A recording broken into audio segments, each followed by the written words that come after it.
जम्मू कश्मीर अपनी पार्टी के सदर अल्ताफ बुखारी ने आज सांबा के बड़ी बरहमना में पार्टी कारकुनों से खिताब किया। इस मौके पर उन्होंने कहा कि जम्मू के लीडरों ने जम्मू को लूटा है और कश्मीर के लीडरों ने आज तक कश्मीर को लूटा है, जिसकी वजह से आज भी यहाँ के लोग बहुत सी ज़रूरी सहूलियात से महरूम हैं।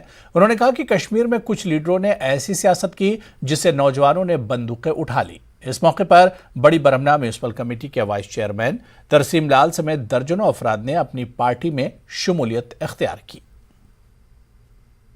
नहीं है, बात यह है कि आप अपने बच्चों के लिए कल कैसा कल देखना चाहते हैं। आज तक 72 साल में हम एक नफरत की सियासत में वोट देते रहे।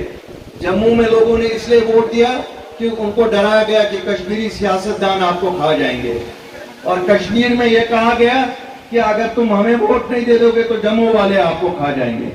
और जब हम आज नजर डालते हैं, इन सियासतदानों ने हमको ही खाया। इन्होंने जम्मू में जम्मू वालों को खाया, कश्मीर में कश्मीर वालों को खाया। आप तो फिर भी खुशकिस्मत निकले।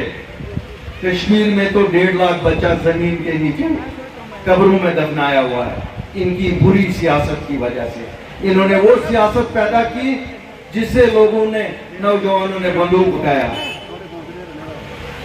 क्योंकि इस मुल्क में कोई हिसाब किताब का अमल नहीं है, वरना अगर हिसाब किताब लिया जाता, उन नौजवानों को बंदूक उठाने पे किसने मजबूर किया, तो आप देखेंगे शायद वो हुक्मरान जो आज भी कहते हैं कि हमें वोट दे दो, शायद वही जिम्मेवार हैं उनके कब्रों के नीचे।